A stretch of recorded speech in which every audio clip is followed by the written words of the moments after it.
Pakistan stock market रोजाना की बुनियाद पर नए रिकॉर्ड्स बना रही है और इन रिकॉर्ड्स की क्या वजूहात हैं, इस हवाले से नुक्ता ने बात की है कुछ एक्सपर्ट्स और कुछ इन्वेस्टर्स से और उनका क्या मौक़िफ़ है, आइए जानते हैं। आई थिंक कि इसको काफ़ी पॉजिटिवली देखा जा रहा है कि जो यूएस पाकिस्तान की जो टैरिफ की डील थी 19% की, वो अगर हम कंपेयर करें तो पीयर कंट्रीज़ के साथ काफ़ी फेवरेबल डील जो है वो साबित हुई है। मार्केट के अंदर अक्रॉस द बोर्ड तेज़ी इस वजह से भी देखी गई कि इंडस्ट्रियल एक्टिविटी मुस्बत हो चुकी है। जब आगे जो है नेपरा के रेट्स भी उसकी रिविजन जो है वो एक्सपेक्टेड है, तो इन्वेस्टर सेंटिमेंट काफ़ी ज़्यादा पॉजिटिव देखा जा रहा है। आगे जो है वो हमारे टैरिफ्स के साथ अगर हम देखें तो साथ में जो हमारी ओवरऑल जो पर्सपेक्टिव है, इकोनॉमिक ग्रोथ नंबर्स हैं, इन्फ्लेशन कम होते हुए नज़र आ रही है 4.1% पर जो आई है। आई थिंक कि वो भी एक मेजर रीज़न है कि आगे पॉलिसी रेट ईजिंग की जो है तवक्कुआत बढ़ चुकी है। इंडिकेशंस यही है कि एसएनपी की चूँकि अपग्रेड हुई थी रिसेंटली, स्टेबल आउटलुक आया था, B- की री रेटिंग भी थी। आई थिंक उस वक्त से ये मोमेंटम जो है वो यूनी के बैंकिंग सेक्टर के अंदर जो है वो कैरी हुआ है कि बैंकिंग सेक्टर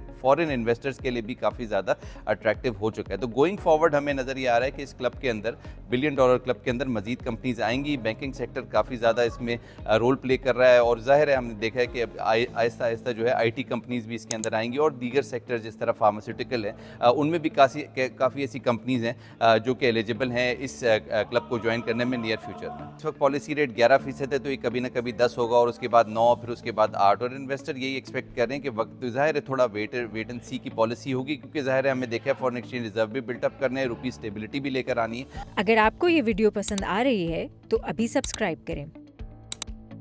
देखिए, जब इकोनॉमी में ग्रोथ आएगी, इकोनॉमी ग्रो करेगी, इतनी बड़ी पॉपुलेशन है,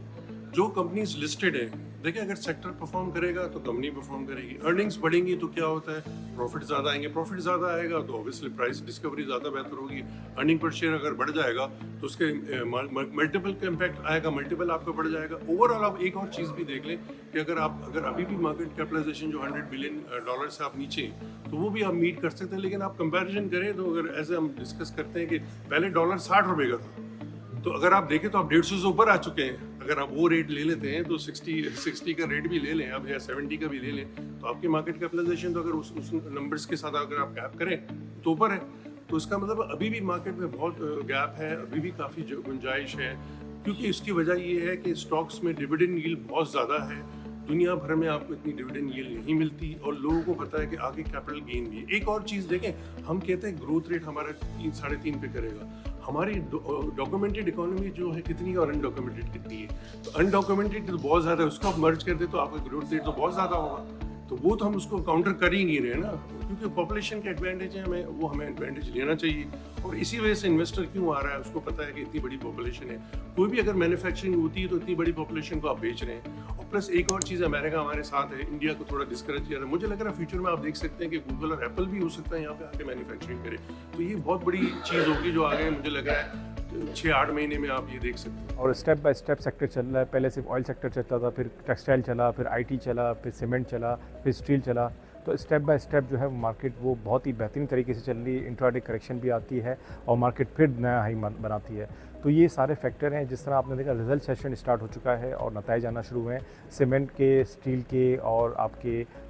जो है बैंकिंग सेक्टर के आउट क्लास रिजल्ट आए, तो उसके हिसाब से मार्केट जो है जैसा रिजल्ट आता है उस हिसाब से रिएक्ट भी करती है। और इसके साथ साथ आप देख रहे हैं कि आने वाले दिनों में मज़ीद अगर इंटरेस्ट रेट कम होता है, इलेक्ट्रिसिटी के जो प्राइसेस कम होते हैं और पेट्रोल प्राइसेस कम होते हैं, तो आप मज़ीद जो है वो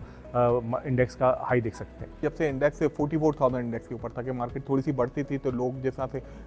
एक नेगेटिव परसेप्शन फैल जाता है कि मार्केट बहुत ज़्यादा बढ़ गई है, एक ग्लूम है, कभी भी फट जाएगा, सट्टा हो रहा है बाजार के अंदर। लेकिन अगर आप ऑन ग्राउंड देखें तो पाकिस्तान स्टॉक मार्केट में शेयर लिस्टेड हैं, उनकी वैल्यूएशन बहुत ज़्यादा कम है। अभी भी 6 और 7 के पी के दरमियान पाकिस्तान स्टॉक मार्केट ट्रेड करती है। लास्ट 1 ईयर के रिजल्ट आप अगर देखेंगे तो बैंकिंग स्टॉक्स आउट परफॉर्म कर रहे हैं, सबकी वैल्यूएशन बहुत ज़्यादा डाउन है। फिर साथ साथ डिविडेंड यील्ड आप देखते हैं तो खत्ते में सबसे बेहतरीन dividend yield Pakistan stock market में, बैंक्स आउट परफॉर्म कर रहे हैं, ऑटो सेल्स बढ़ती जा रही हैं, सीमेंट के डिस्पैचेस नंबर आए 30%, उसमें इंक्रीज देख रहे हैं। तो कोई वजह नहीं है कि मार्केट के अंदर इन्वेस्ट किया जाए। ओवरसीज पाकिस्तानीज का इन्फ्लूस कंटिन्यू आ रहा है और जो स्टॉक मार्केट की जो पॉजिटिव वाइब्स आ रही हैं अक्रॉस द वर्ल्ड, उसके बाद हम देख रहे हैं कि जो सरमायाकार, हम काफ़ी अर्से से कहते हैं कि नए सरमायाकार नहीं आ रहे मार्केट में, अब मुसलसल नए सरमायाकार मार्केट के अंदर आ रहे हैं और UIN नंबर तेज़ी से इंप्रूव हो रहे हैं। जब लिक्विडिटी आती है तो मार्केटें दुनिया भर की बढ़ती हैं, क्योंकि स्टॉक मार्केट एक लिक्विडिटी व्हीकल होती है, पीछे से पैसा आता रहता है और बाजार बढ़ती रहती है।